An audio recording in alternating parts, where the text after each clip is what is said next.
Thank you. Thank you so much. Thank you. You know, Sarah Huckabee always says to me, I hate to follow you, but I think she turned the table on me tonight. I want to thank you all for being here and for being involved.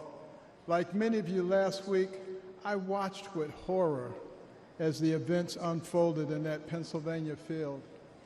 I saw President Trump, a dear friend, escape death by mere inches, and my thoughts immediately turned to the book of Isaiah that says, "No weapon formed against you shall prosper."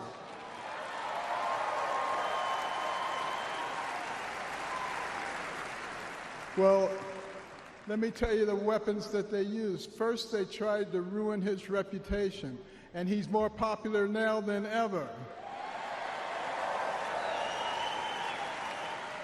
And then they tried to bankrupt him, and he's got more money now than he had before. And then they tried to put him in prison, and he's freer and has made other people free with him. And then last weekend they tried to kill him, and there he is over there alive and well.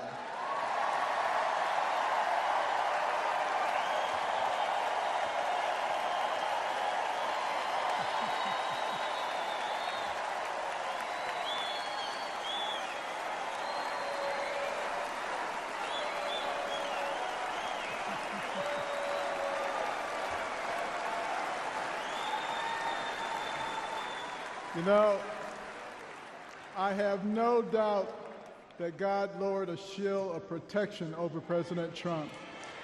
And I join millions of Americans in thanksgiving for President Trump's safety.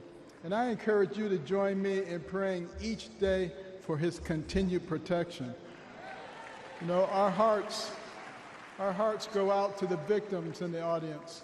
Let's also pray for them and their families. These events have brought unusual clarity to the times we are living in.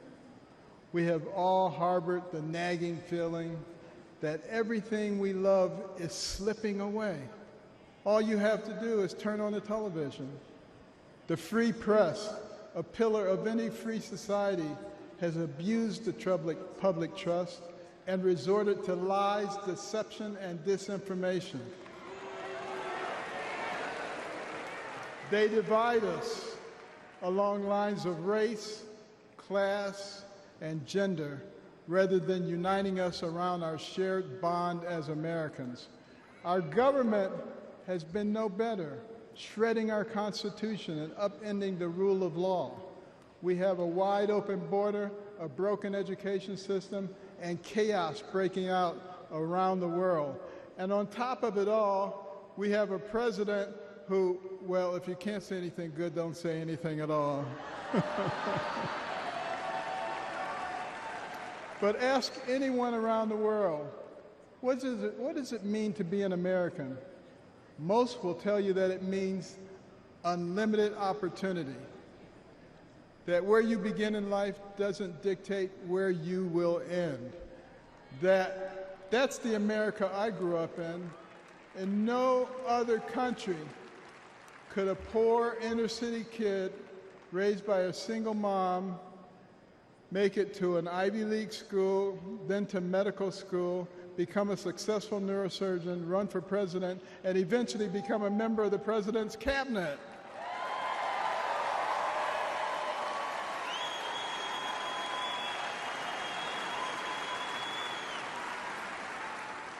You know, and as a member of his cabinet, I had a chance to work closely with him, and I got to tell you, this is a man who is a gift to us as a nation. He is very gifted, he is very smart, he is very compassionate, he cares about people.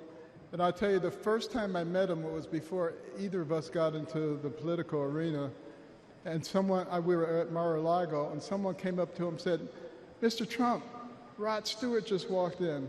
And he said, "I don't care, this is Ben Carson."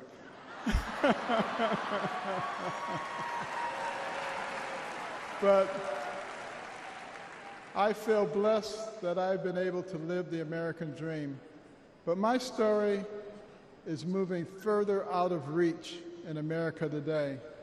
The lessons my mother taught me, like hard work and the value of well-rounded patriotic education and faith in God above all else, are being forced out of the public square. But we're all here today because we know we can bring these things back. By God's grace, we live in a country where the people rule. We have the power to choose the kind of nation we will be and the kind of men and women that will lead us. And today the choice could not be more clear. The most repeated phrase in the Bible is this: do not be afraid, or fear not. It appears 365 times in Scripture, a reminder to live each day with faith, hope, and joy as joyful warriors for Christ.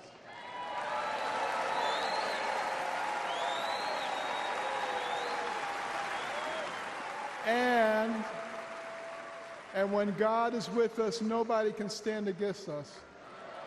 With this assurance from the Almighty, even the face of evil itself cannot shake our resolve.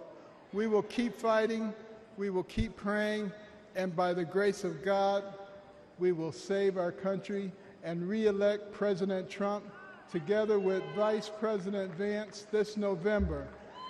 And I want you to remember this. In 1831, Alexis de Tocqueville came to America to study our nation because the Europeans were fascinated. They wanted to know how could a nation barely 50 years old already compete with them on virtually every level. So he looked at our government and he was duly impressed by our checks and balances and separation of powers. And then he looked at our business environment. He was duly impressed by how we encourage entrepreneurship and innovation. And he looked at our educational system, and he was blown away by the fact that he could find a mountain man in the middle of the woods who could read, who could tell him about the Declaration of Independence. But the thing that impressed him the most was when he went to our churches, and he heard those inspirational sermons from the pulpits that inspired a ragtag bunch of militiamen to defeat the most powerful army in the world and gave the American people a moral base.